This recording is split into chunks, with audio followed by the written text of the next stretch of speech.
정치구구단 박창환 장한대 교수, 김병민 경희대 개공교수 두 분 나오셨습니다. 어서 오십시오. 안녕하십니까.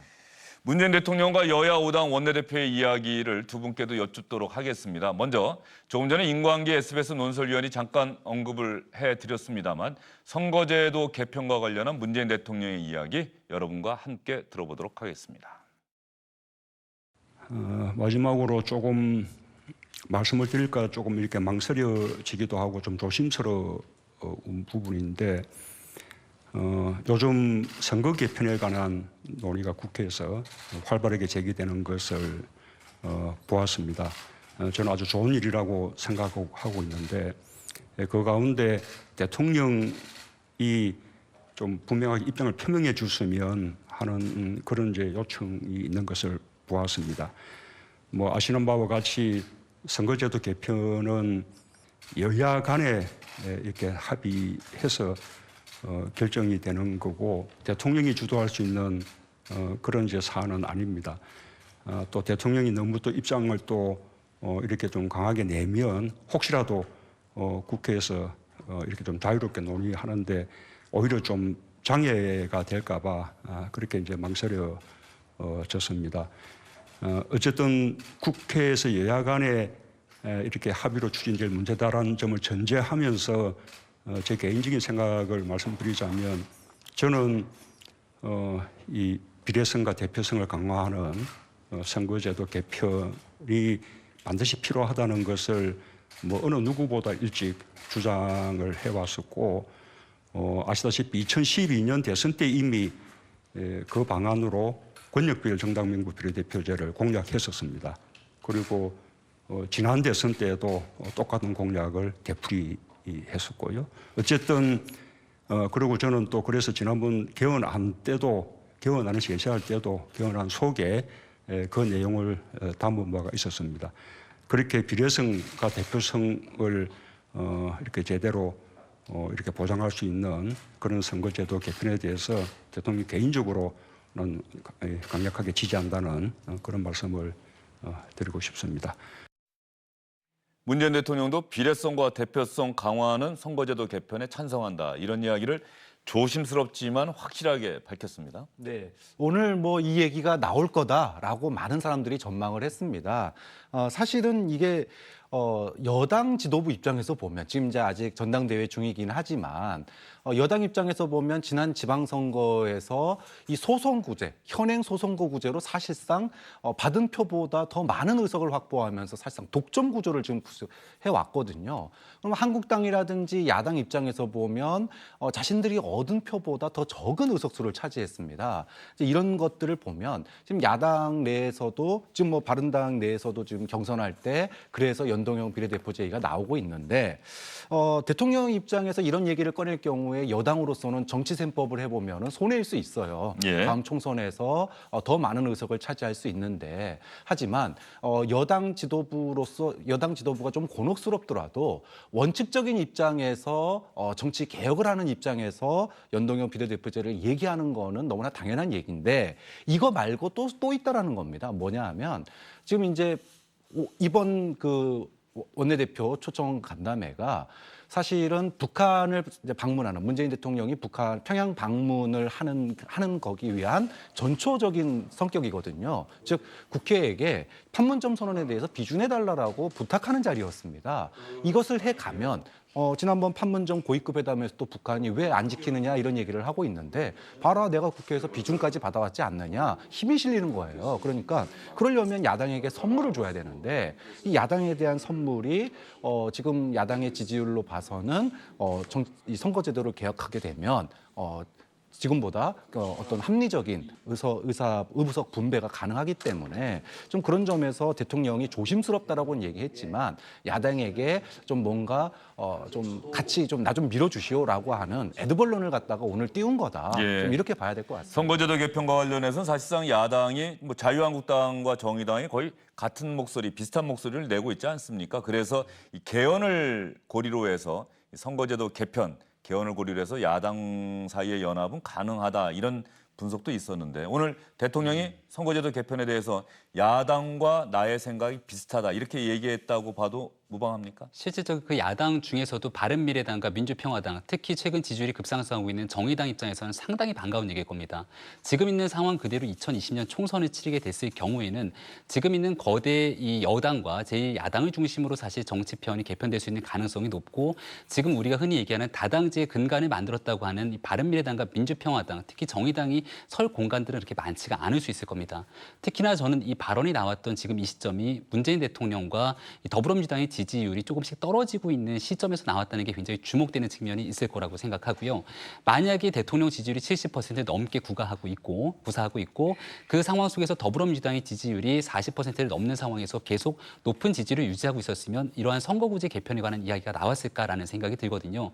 이 얘기에 대해서 아마 한국당 그리고 더불어민주당 입장에서는 각자 셈법이 굉장히 복잡할 수밖에 없는 상황일 것이기 때문에 일단은 대통령의 뜻과 의지에 대해서는 어느 정도 확인하는 부분으로 이야기를 담아내겠지만 국회로 돌아가고 난 뒤에 각 당이 갖게 되는 2020년 총선을 앞두고 있는 셈법에는 상당한 차이가 있지 않을까 생각이 됩니다.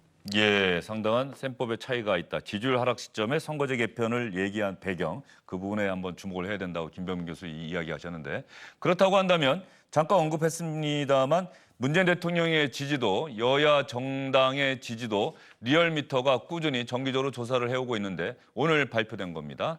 8월 3주차 주중 집계 55.6%, 전주보다 2.5%포인트 빠졌습니다.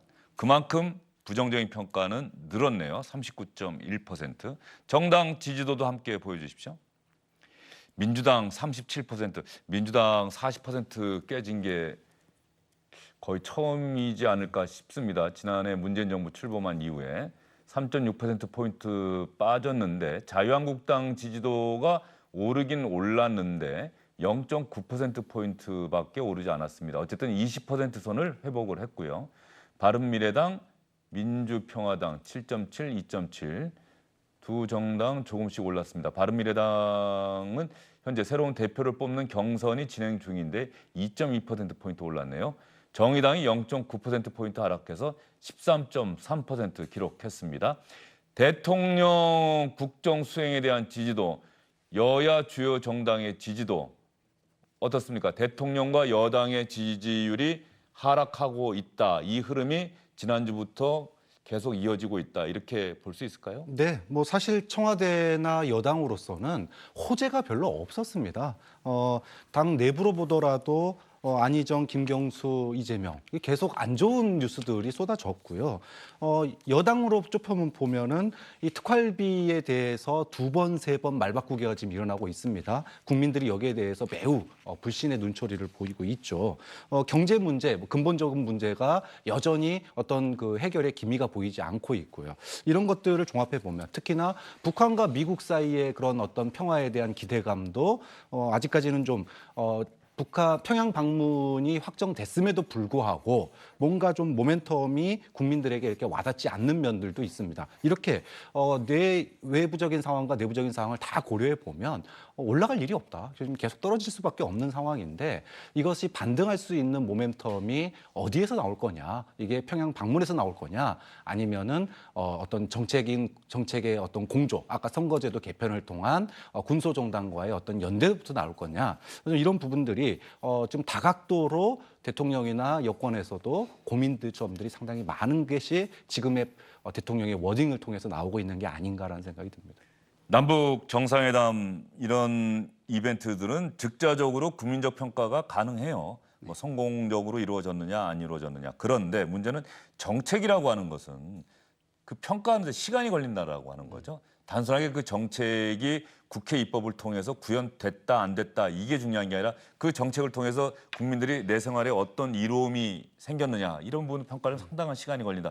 그런 면에서 본다고 한다면은 청와대나 민주당의 고민이 클 것 같다 이런 생각이 들어요. 특히나 경제 일자리에 관한 문제 속에서 즉각적인 효과가 나타나지 않기 때문에 국민적 반감을 상쇄시키기 위한 청와대의 고민이 깊다 이런 생각이 굉장히 깊게 동의하고요. 다만 여기서 풀어내야 될 해법은 한 가지 있는 것 같습니다. 문재인 정부가 집권한 지 벌써 2년 차가 들어섰죠. 그동안 청와대 정부라는 말이 나올 정도로 각 부처 장관이 스스로의 자율성과 역할을 가지고 그 정책에 책임 있는 모습들을 보여줬다라면 여기에 대해서 이 정책에 문제가 생겼을 경우에 그 부처 장관이 책임을 지면 됩니다. 거기 있는 전문성적인 인사를 가지고 교체를 하게 됐을 경우 대통령이 충분하게 본인의 정책 철학에 대한 지향과 방향을 갖고 국민들과 함께 나아가면 되거든요. 하지만 지금은 각 부처 장관들의 모습이 크게 보이지 않습니다. 국민연금에 관한 문제도 사건이 불거지게 됐을 때 박능호 보건복지부 장관 선에서 문제가 정리되는 것이 아니라 결국은 대통령이 나와서 국민들의 인식을 제대로 읽어내지 못한 부분에 사과를 하게 되죠. 이렇게 모든 것들을 청와대가 강력한 힘을 가지고 모든 일이 다 청와대의 힘이 쏠리게 되는 순간 대한민국에 일어나고 있는 각계각적인 모든 문제들에 대한 책임은 다 청와대로 갈 수밖에 없습니다. 그러니까 지금이라도 아직은 2기 개각을 앞두고 있는 시점이잖아요. 2기 개각에서 정말로 전문성 있는 인사들이 각 부처를 장악할 수 있어야 되고 거기에 청와대가 아니라 부처에 더 많은 힘을 실어줘야 됩니다. 문제가 생기면 부처가 책임성을 가지고 일을 해나갈 수 있도록 만든다라면 말씀하셨던 것처럼 장기적인 안목에서 정책을 구현할 수 있는 힘이 대통령에게 조금은 실리지 않을까 생각이 됩니다. 대통령제 하에서 사실상 대통령을 국민들이 바라보는 것은 어쩔 수가 없겠죠. 대통령이 과연 무슨 이야기를 하느냐. 저 정책에 대해서 혹은 어떤 정책적 실패라고 평가되는 부분들에 대해서 대통령이 뭐라고 이야기를 하느냐. 국민들은 대통령을 바라볼 수밖에 없는데 그럼에도 불구하고 책임 총리, 책임 장관이 돼야 한다. 그래야 대통령제 또 문재인 정부가 성공할 수 있다. 이런 말씀이신 것 같은데 박 교수님도 동의하십니까? 네, 동의합니다. 지금 특히 이번에 국민연금에 관련해서는 좀 장관이나 부처가 할 말이 없어요. 뒤늦게 정말 대통령이 한마디 하니까 나서는 모습을 보여줬거든요. 이거는 국민들의 눈높이나 마음을 몰라도 너무 모르고 있다.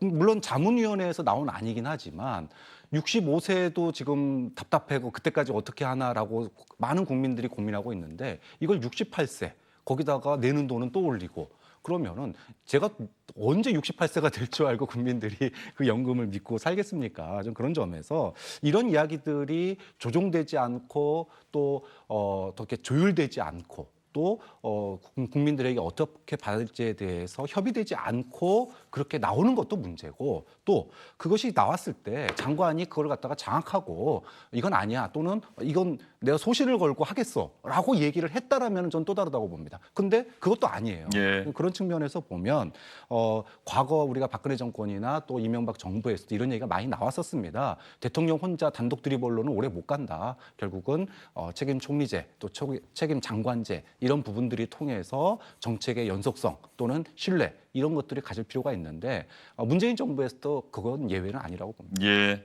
어쨌든 간에 정권을 잡는다라고 하는 것은 대통령 혼자 아시안게임이 진행 중이다 보니까는 어쨌든 개인 종목이 아닌 거예요. 결과적으로 팀 종목인 거죠. 팀 플레이가 잘 이루어져야 국민들의 지지도도 계속 올라간다. 지지율이라고 하는 것은 올랐다가 떨어질 수도 있습니다. 중요한 것은 그 흐름일 것이고요. 더 중요한 것은 문재인 대통령이 퇴임할 때 지지율이 과연 어느 정도냐. 이걸로 결국은 평가될 수 있지 않을까 싶습니다. 문재인 대통령 이야기 하나 더 해볼까요? 어제가 광복절이었습니다. 광복절 때 문재인 대통령 참 많은 이야기를 했는데 말이죠. 대한민국 정부 수립 70주년이다라고 하는 표현을 쓴 연설 대목이 있습니다. 어제가 사실은 광복절로는 73주년이고 대한민국 정부가 수립된 지는 70년이 되는 날이었는데 이 건국절 논란과 관련해서 대통령의 이 발언은 저희가 다시 한번 새겨들을 만한 그런 의미가 있는 대목이 아닐까 싶어서 여러분과 함께 공유하도록 하겠습니다. 정부 수립 70주년을 맞는 오늘 대한민국은 세계적으로 자랑스러운 나라가 되었습니다. 2차 세계대전 이후 식민지에서 해방된 국가들 가운데 우리나라처럼 경제성장과 민주주의 발전에 함께 성공한 나라는 없습니다. 세계 10위권의 경제 강국에 촛불혁명으로 민주주의를 되살려 전 세계를 경탄시킨 나라. 그것이 오늘의 대한민국의 모습입니다.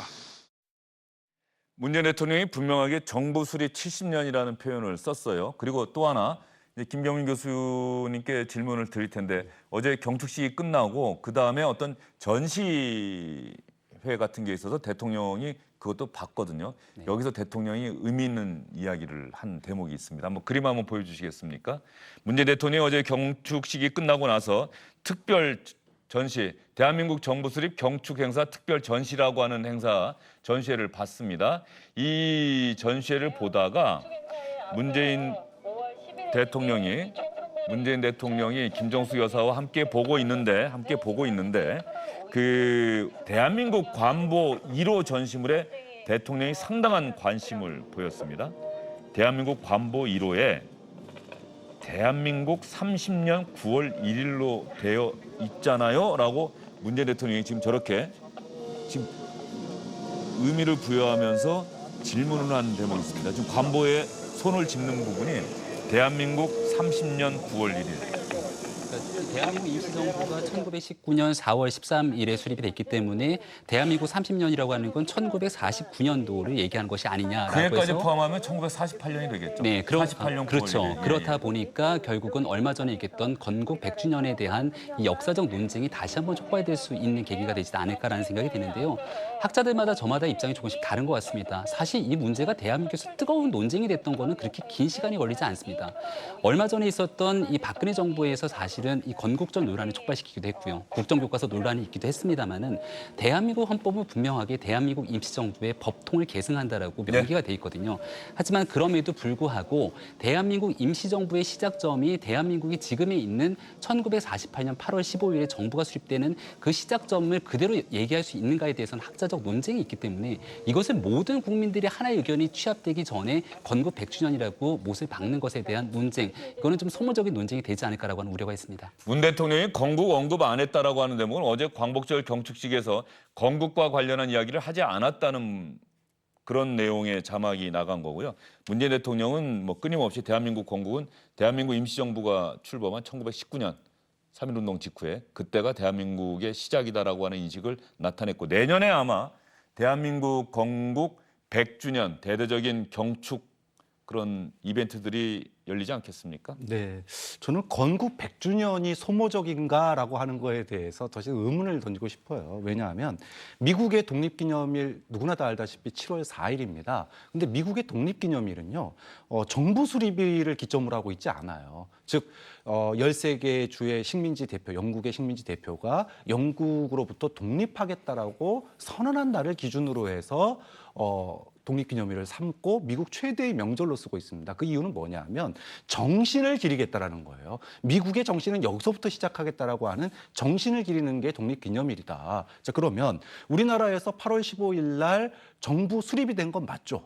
유임의 의미, 그건 누구도 부정하지 않습니다. 예. 대통령도 정부 수립 70주년이라고 얘기하는 건 바로 그런 맥락입니다. 그러면 우리는 어디서부터 대한민국 국민이 누구나 다 동의해야 될 정신, 대한민국의 출발을 어디로 볼 것이냐라고 하는 건 문재인 대통령 개인의 의견이 아니에요. 헌법에 이미 재헌헌법 당시에 누구나 다 상식적으로 생각을 했고 지금 현재 우리의 헌법에도 명시가 돼 있습니다. 즉 임시정부 수립이 바로 우리가 그때부터 독립을 위한 노력을 해왔고 그것의 연장선으로 지금의 대한민국이 있다라고 하는 걸 헌법에 명기를 해놓은 거기 때문에 건국 100주년을 기념하는 물론 뭐 정부마다 좀 차이는 있을 수 있지만 대한민국의 정신이 어디서부터 출발하는지에 대해서 한번 짚고 넘어가는 것 저는 그것이 결코 소모적이거나 이념적이지 않다. 오히려 헌법에 나와 있음에도 불구하고 그것을 억지로 떼어내서 정부 수립 기념일을 갖다가 건국절이라고 이야기하는 것이 오히려 이념적이고 소모적인 논쟁이지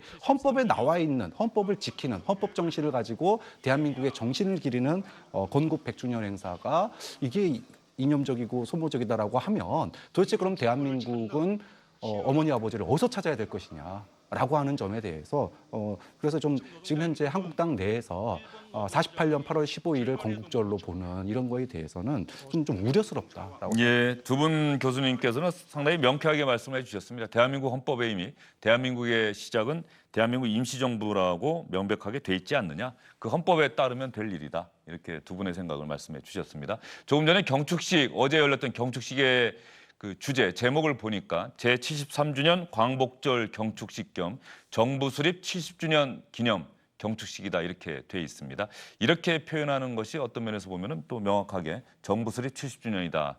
문재인 정부에서는 그렇게 평가를 하고 있다는 말씀 다시 한번 드리고요. 이 건국절과 관련한 논란은 뭐 제가 이 시간에도 여러 차례 다뤘고 생각해봐도 이 두 분 같은 교수님들, 학자들이 이제 정치권에서 이렇게 논란이 됐고 문재인 정부는 분명히 내년에 100주년 행사 할 것이고 말이죠. 학자들이 명쾌하게 결론을 좀 내려줬으면 좋겠다는 생각이 좀 듭니다. 시간은 좀 걸리겠습니다만 그러나 중요한 것은 대한민국 헌법이다. 이 이야기는 여러분께 다시 한번 말씀드리겠습니다. 대한민국 임시정부의 정신을 이어받는다라고 하는 대한민국 헌법 전문을 읽어보면 누구나 고개가 끄덕여지지 않겠느냐. 두 분께서는 그렇게 말씀해 주셨습니다. 조금 전에 국회에서 들어온 소식 하나 여러분께 전해드리도록 하겠습니다. 국회 특수활동비 처음에는 이 꼼수로 폐지하려는 것 아니냐라고 하는 폐지하겠다고 말했다가 역풍을 맞았었는데 이 여론이 국회의 생각을 바꿔놓았습니다. 국회 유인태 사무총장이 조금 전에 국회 특수활동비 관련해서 대국민 발표를 했습니다. 국회는 오늘부로 외교, 안보, 통상 등 국익을 위한 최소한의 영역을 제외하고 모든 특수활동비를 폐지한다. 이를 위한 조치는 다음과 같다. 첫째, 2018년도 특수활동비는 특수활동비 본연의 목적에 합당한 필요 최소한의 경비만을 집행하고 나머지는 모두 반납하며 2019년도 예산도 이내 준하여 대폭 감축 편성한다.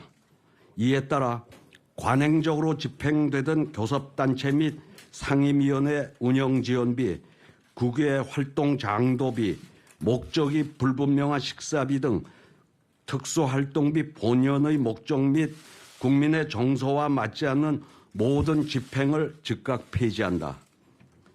둘째, 국회는 2018년 말까지 준비 기간을 거쳐 기존 법원의 판결의 취지에 따라 특수활동비 집행에 관련한 모든 정보 공개 청구를 수용한다. 셋째, 국회는 특수활동비 외에도 국회 예산 전반에 거쳐 방만하게 또는 낭비성으로 집행되던 부분들을 철저히 검증하여 절감해 나간다. 유인태 사무총장의 이야기 들어보니까 사실상 폐지다 이렇게 볼 수 있을 것 같습니다. 왜냐하면은 최소한의 부분은 어쨌든 필요하다라고 하는 부분은 다시 한번 얘기를 했어요. 국익을 위한 최소한의 영역을 제외하고 모든 특수활동비 폐지한다. 공감하십니까? 그게 이제 외교 안보 통상에 관한 부분 속에서 한 5억 원 정도 되는 지금 특수활동비가 국회 같은 경우는 교섭단체 몫이 있고 상임위 몫이 있고 의장단 몫이 있는데 의장단 몫에 최소 특수활동비 5억 정도 남겨놓겠다는 거죠. 이마저도 후반기에 좀 써본 다음에 문제가 되는 것들을 확인해서 내년도 예산에 다시 편성하겠다라는 건데요. 문희상 의장 같은 경우는 이미 국회 부의장을 지낸 전력이 있습니다. 그렇다면 그 당시 부의장을 지내면서 의장단의 특수활동비가 어떻게 진행되고 있는지는 충분하게 인지를 하고 있을 거라고 생각을 하고요. 지금 국민들이 궁금한 것은 이 특수활동비가 정말로 외교안보통상이 국회의 정상적인 업무 수행에서 반드시 필요하다면 20대 국회에서의 특활비에서 이러한 몫이 어떻게 쓰였는지를 먼저 설명하는 게 우선입니다. 그동안 수차례 정보공개 청구 과정 속에서도 소송이 진행되고 있을 때 20대 국회 특수활동비에 대한 내역 아직까지 공개 안 했잖아요. 이 부분을 명쾌하게 공개하고 난 뒤에 이와 같은 이야기가 진행됐으면 국민들이 납득할 수 있겠으나 지금 상황에서 일부의 내용들을 남겨놓는다. 그것도 계속되는 상황에서 조금씩 밀려나는 모습들을 보이는 것이 국민들 눈높이에는 크게 맞지 않을 수도 있다는 생각이 듭니다. 예, 김병민 교수님 생각은 이해가 되고요. 박 교수님 생각은 어떻습니까? 이 정도면 국민들이 고개를 끄덕일 것 같습니까? 여전히 2%가 부족하다 이렇게 봅니다.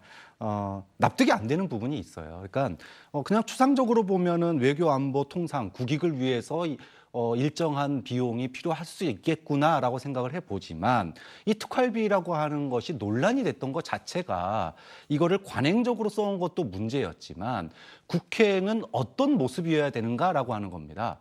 그러니까 국정원이라든지 검찰이라든지 이런 데도 가급적인 투명해야 되지만 그렇다고 치더라도 국민의 대표인 국회가 영수증을 첨부하지 않는 비밀스러운 일을 할 게 뭐가 있느냐라는 거예요. 그 부분에 대해서 아까 김병민 교수 얘기했던 것처럼 그런 사례가 있다라면은 이런 사례가 있었기 때문에 이런 것을 대비해서 일정한 비용을 갖다가 남길 필요가 있습니다라고 해명이 돼야 되는데 그런 해명 없이 국익을 위해서 조금 남겨놓겠습니다라고 얘기하는 것은 지금의 국민들의 어떤 분노, 이제까지의 특활비에 대한 분노에 비추어 보면 좀 해명이 안 되는 부분이 있다. 좀 그런 점에서 저는 2% 부족하다라는 평가를 내리고 싶고 이왕 이왕 독립할 거면 행정부, 강력한 행정부를 갖다가 견제하려면 저는 입법부가 행정부 견제를 위해서는 본인 스스로가 깨끗해지고 전혀 특활비 같은 거 우린 일절 없다. 국민의 대표로서 모든 걸 투명하게 하겠다. 그러니 정부도 공개하고 가급적 투명화해라. 공개 못하겠으면 비밀스럽게 국회의원들한테만이라도 연락시켜라. 이렇게 주장을 하려면 국회가 먼저 특활비를 없애는 모습 보여주는 것도 필요하다고 봅니다. 올해 말까지 20대 국회가 사용했던 특수활동비 내역에 대해서 공개하겠다고 오늘 국회가 스스로 약속을 했습니다. 이 약속 꼭 지키시기 바랍니다. 얼마 전에 법원 판결로 공개를 해야 하는데 시간을 벌기 위해서 항소하지 않았습니까? 이 항소 여부와 상관없이 올해 말 전에는 반드시 20대 국회 특수활동비 내역도 공개하기를 바라겠습니다. 방금 전에 문재인 대통령과 여야 5당 원내대표의 오찬 회동과 관련해서 청와대에서 발표가 있었습니다. 이 발표 형식이 상당히 재밌습니다. 여야 5당 대변인들이 먼저 이런저런 이야기를 발표하고 김의겸 청와대 대변인이 나중에 마무리하는 인사말 하는 그런 형식으로 발표가 됐습니다. 이 영상 여러분께 보여드리면서 두 분과는 여기서 인사를 드리겠습니다. 수고 많으셨습니다. 국회와 정부, 여와 야 사이의 생산적 협치와 원활한 소통을 위한 여야정 상설협의체를 본격적으로 가동한다. 여야정 상설협의체는 분기별 1회 개최를 원칙으로 하며 필요시 여야 합의에 따라 개최한다. 다음 협의체는 2019년 예산안 시정연설 이후인 11월에 개최키로 한다. 여야 정이 민생과 경제를 위해 초당적으로 협력하기로 하고 여야는 민생 법안과 규제 혁신 법안을 조속히 처리한다. 국민 안전을 위한 법안, 소상공인, 자영업자, 저소득층 지원을 위한 법안, 혁신 성장을 위한 규제 혁신 법안 등 민생 경제를 위한 법안을 8월 임시국회에서 처리한다. 단 규제 혁신 관련 법안에 대해서는 정의당은 의견을 달리한다. 최저임금 인상 및 근로시간 단축에 따른 소상공인, 자영업자의 부담을 최소화하기 위한 제도 개선을 위해 적극 노력한다. 한반도 비핵화의 실질적 진전과 항구적 평화 정착 및 남북 교류 협력을 위해 여야가 초당적으로 협력한다. 또한 3차 남북 정상회담의 성공적 개최를 위해 협력하고 지원한다. 남북 사이의 국회, 정당 간 교류를 적극적으로 추진하며 정부는 이를 지원한다. 이상입니다.